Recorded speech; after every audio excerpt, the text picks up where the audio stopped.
Selamat datang di Pojok Santai. Sebelum Anda mendengarkan audiobook ini, kami menginformasikan bahwa channel ini adalah review audio dari buku yang ada di Indonesia. Untuk membaca keseluruhan buku ini, kami menyarankan membeli buku aslinya di toko buku kesayangan Anda, baik offline maupun online. Keberadaan channel ini dimaksudkan untuk membantu Anda mendapatkan pengetahuan dari buku-buku kesayangan Anda. Jangan lupa untuk subscribe, like, dan komen. Selamat datang di Pojok Santai, channel khusus yang membahas komik dan novel dengan cara asik. Sedang kubur tidak menyadari bahwa dirinya telah ditinggal oleh Suto Sinting alias pendekar mabuk. Kemanakah Suto pergi? Yuk langsung saja disimak video kali ini.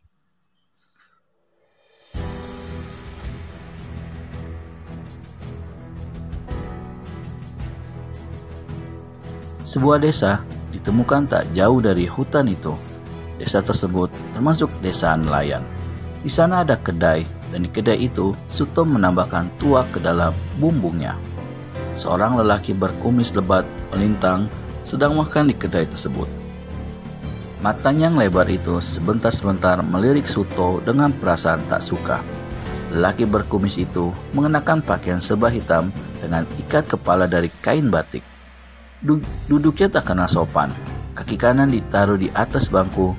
Sebentar-sebentar tangannya dikibaskan, membuat makanan yang menempel di jari jemarinya yang sebesar pisang itu memercik kemana-mana. Salah satu butiran sisa makanan jatuh dan menempel di lengan Suto. Tanpa banyak bicara, Suto menyentil sisa makanan itu. Sentilan tersebut diarahkan ke suatu tempat. Sisa makanan itu melesat ke arah kendi yang ada di depan lelaki berkumis tebal itu. Syuk, trang. Kendi itu pecah bagai dilempari batu sebesar genggaman tangan.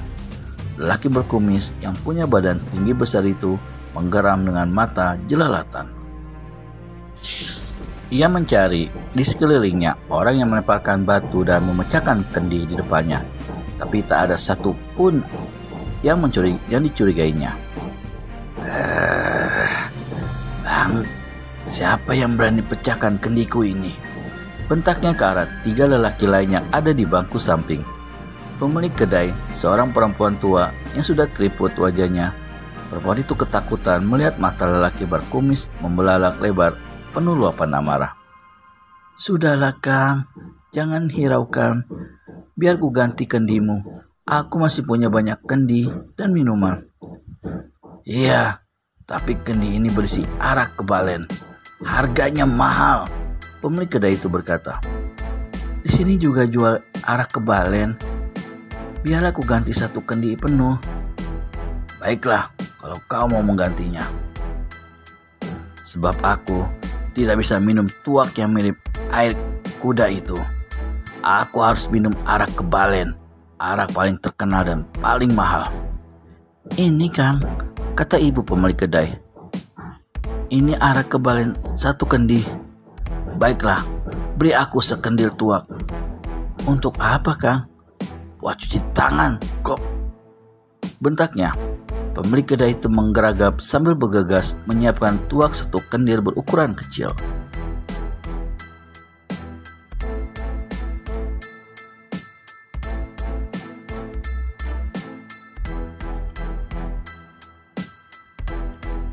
Pada saat itu, lelaki berkumis melintang dan berpadan seperti kebo itu melirik sinis pada Suto.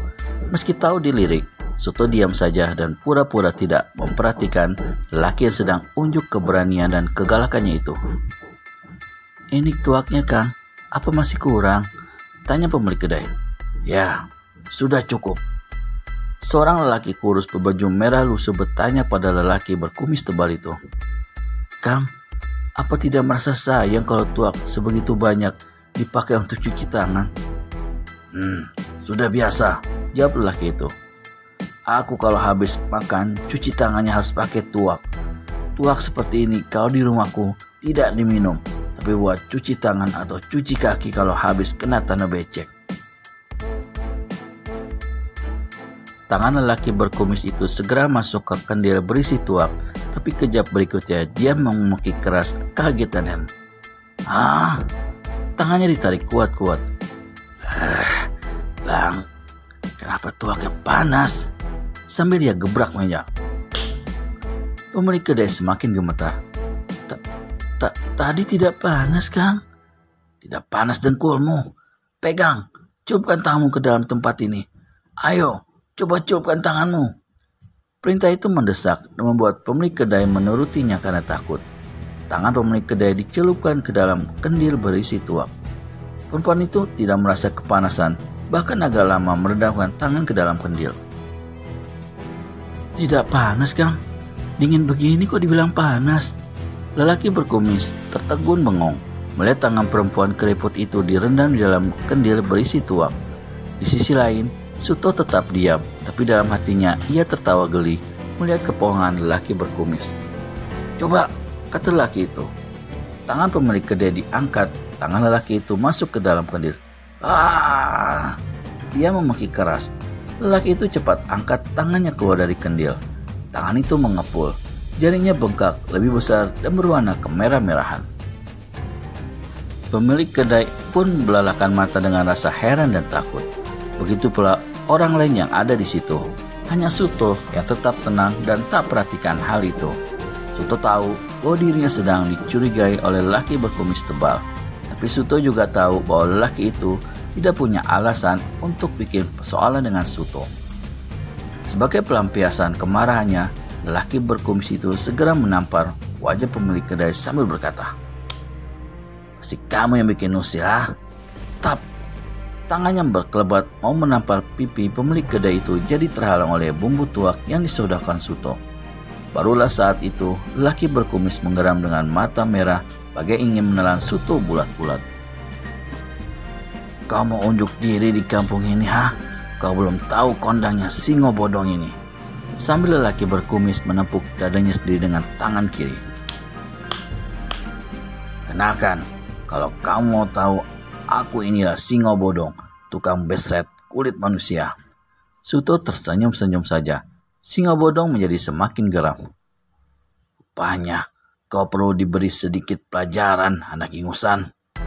Tangan kiri singo bodong berkelebat meluncurkan pukulan ke wajah Suto. Tapi dengan cepat Suto merundukkan kepala dan tangannya berkelebat menghantam iga singo bodong menggunakan punggung telapak tangan. Plok! Tubuh singo bodong mental lebih dari 5 langkah jauhnya. Padahal hanya mendapat pukulan ringan dari punggung tangan Suto yang kiri. Tapi menurutnya pukulan itu melebihi sudukan 3 ekor kerbau. Bukan hanya singo bodong, tapi setiap orang yang ada di situ mulai menaruh curiga pada Suto. Pemuda tampan itu pasti bukan orang sembarangan dan sudah tentu berilmu tinggi. Karena itu, ketika singo bodong berdiri sambil menyeringai, ia segera mundur beberapa pijak dengan rasa takut. "Apa yang mau kau sampaikan padaku?" tanya Suto.